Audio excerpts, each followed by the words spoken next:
이분 화해에 진심이신 분이에요. 이분 만나면 화해 성이 100% 오사갑니다. 왜 화해가 필요한지, 화해를 하면 어떤 효과를 얻을 수 있는지 정확히 알려주시는 분이에요. 믿고 함께 할 수 있죠. 오늘은 한 통의 제보를 받고 경기 진호위를 찾았습니다. 이곳에 화해의 달인이 계시다고 하는데 바로 만나 뵙고 얘기 나눠볼게요.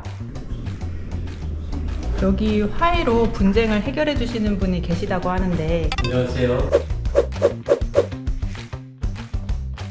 화해의 달인 서강범 위원님이십니다. 위원님, 여기가 어떤 곳인가요? 네, 여기는 경기지방노동위원회 조정회의실입니다. 조정회의실은 어떤 곳이에요?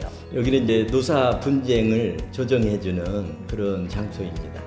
그럼 여기서 화해회의도 같이 진행하시는 거예요? 대개 여기서 제가 화해회의를 진행하고 있습니다. 공익위원 활동은 어떤 계기로 시작하게 되셨어요? 네, 교수로 재직하던 당시 노사관계 및 노사 파트너십, 의사소통, 갈등관리, 리더십 분야의 연구와 강의 활동을 하다 보니 자연스럽게 2015년 3월부터 조정 담당 공익위원으로 활동을 하게 되었습니다. 2017년 2월부터는 전상근 조정위원으로 위촉되어 300여 건의 노동쟁의 조정 사건에 참여를 하고 2020년 7월부터는 조정위원과 겸해서 심판 사건의 화해 전담 공익위원으로도 활동하고 있습니다. 화해 전담 공익위원에 대해서 좀 더 자세히 알 수 있을까요? 화해 사건의 경우에는 신문회의까지 갔을 때 판정 결과까지도 예상할 수 있을 정도의 법률적 전문성을 갖춘 상태로 회의를 진행해야 하기 때문에 초기에는 밤늦도록 공부도 많이 해야 하고 어려움이 많았습니다. 500여 건이 넘는 화해 사건을 진행하다 보니 이제는 많이 익숙해졌지만 그럼에도 불구하고 자칫 억울한 사람을 만들어서는 안 된다는 생각에 사건 내용을 꼼꼼히 살펴보고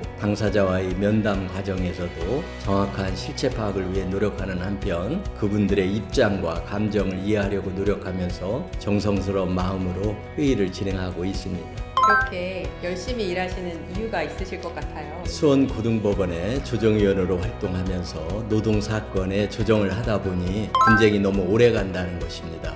고등법원에 오기까지 이미 몇 단계를 거쳤기 때문에 감정의 골은 더 깊어지고 2, 3년은 보통 심지어 해고로부터 5년까지 시간이 경과한 사건을 보면서 어떻게든 노동위원회 화해 제도를 통해 분쟁을 조기에 종식시키는 것이 당사자들을 위해서 바람직하다는 생각을 갖게 되었습니다. 화해가 판정이나 판결보다 당사자 모두에게 유익한 제도라는 확신을 가지고 있습니다. 많은 화해 사건 중에서도 가장 뿌듯했던 사례와 가장 힘들었던 사례를 하나씩 이야기해 주실 수 있으실까요? 가장 뿌듯했던 사례로 법적인 공방이 지속되는 것을 보면서 더 이상 근로관계 유지가 어렵다고 판단한 담당 조사관이 쌍방의 입장을 확인하여 근로관계 종료를 전제로 화해 회의가 이루어지게 됩니다. 막상 화해회의를 진행하면서 근로자와 대화를 해보니 근로자가 진정으로 원하는 것이 근로관계 종료가 아님을 발견하게 되었습니다. 문제는 근로자가 회사에 돌아간다 하더라도 갈등 상황은 지속될 것이고 정상적인 근무가 어려울 것이라는 것입니다.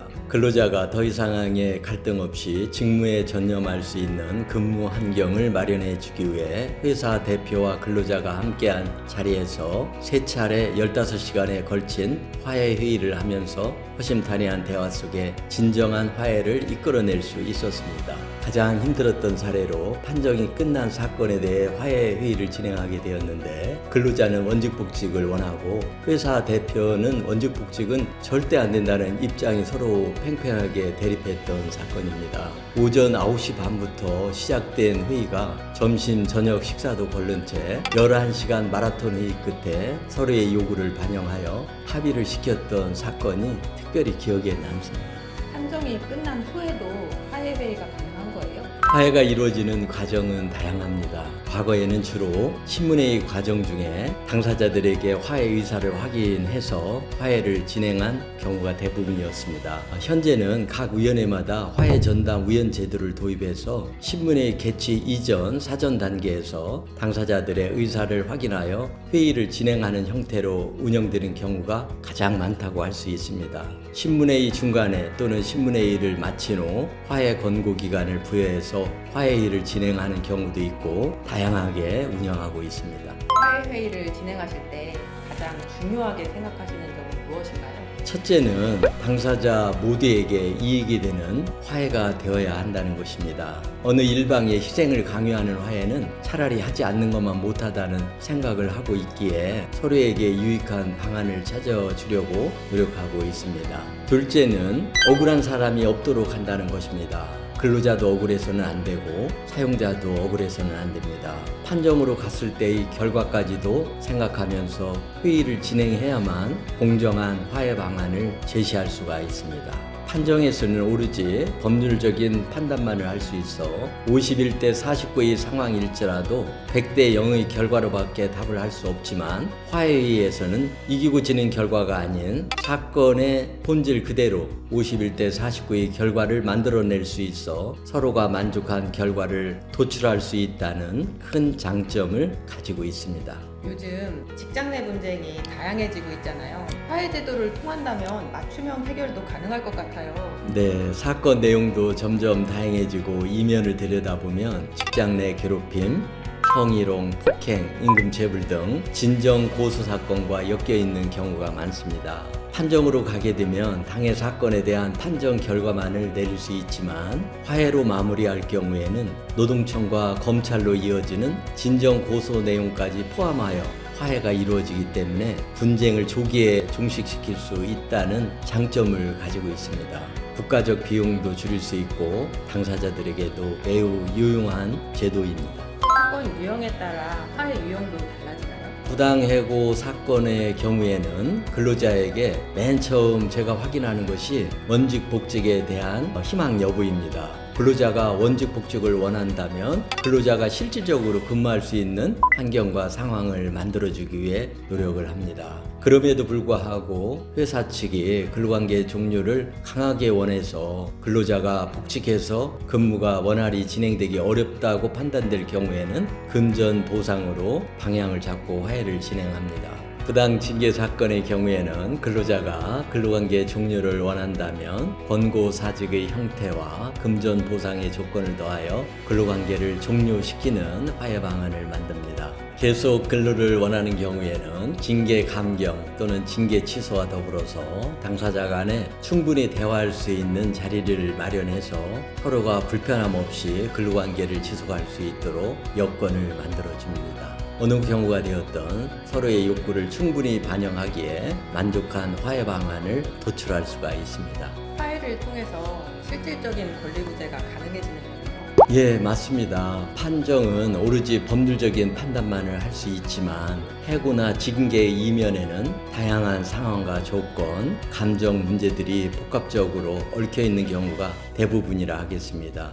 이러한 모든 상황들을 법이라는 잣대만으로 담을 수 없기에 판정으로 갔을 때 당사자들은 평생 원수가 된다는 말이 있을 정도로 상처가 치유되지 않은 채 미봉책으로 봉합되는 경우가 대부분이겠습니다. 화해는 당사자들의 욕구를 충분히 반영해서 문제를 해결하고 감정의 문제까지 다루어질 수 있기에 실질적인 권리 구제가 가능하다고 말씀드릴 수 있습니다. 화해를 가로막는 걸림돌은 무엇이 있나요?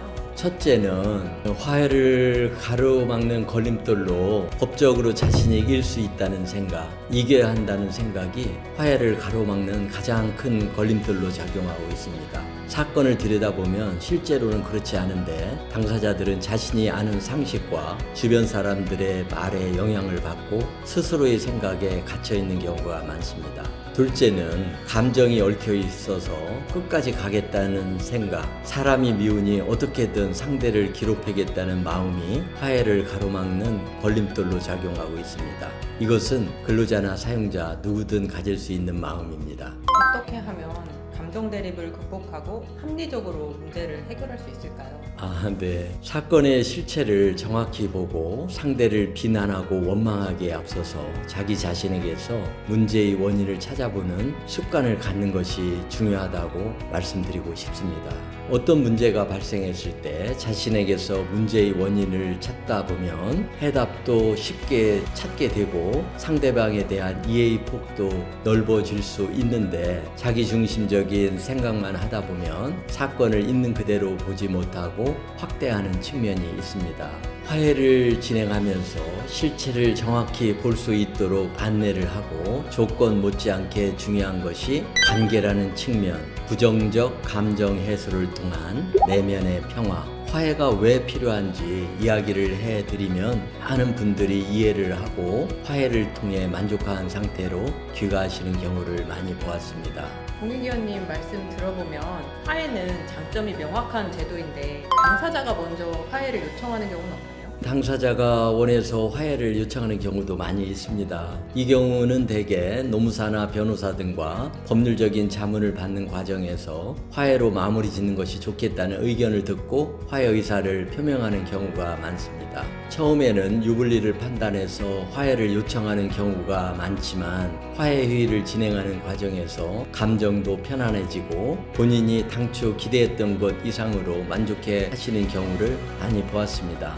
지금까지 화해에 대해 다양한 이야기 들어봤는데요. 왜 위원님이 화해의 달인이라 불리시는지 바로 알 수 있는 시간이었습니다. 그럼 마지막으로 위원님처럼 화해의 달인을 꿈꾸시는 분들에게 한마디 해주신다면? 화해 성립의 비결은 정성스러운 마음이라고 생각합니다. 화해는 한두 시간이나 두세 시간의 짧은 시간에 이루어지는 과정입니다. 당사자들로부터 신뢰를 얻지 못하면 화해는 이루어질 수 없습니다. 당사자들로부터 신뢰를 얻기 위해서는 위원으로서의 전문적인 역량과 성실한 자세를 갖추는 것이 선행되어야 합니다. 늘 공부하는 자세로 신중히 사건을 검토하면서 따뜻한 마음, 정성스러운 마음으로 당사자들을 대하고 화해하는 것이 왜 유익한지 정확히 판단할 수 있도록 도움을 드리면 대부분 화해에 응하시게 됩니다. 네, 마지막까지 답변에 진심이 묻어나십니다. 중요한 건 정성스러운 마음 꼭 기억하세요. 그리고 아까도 말씀드렸지만 화해가 궁금하신 분들 이 영상 정독하시기 바랍니다. 자, 그럼 구독, 좋아요, 알림 설정 댓글까지 부탁드려요. 다음 영상에서 만나요.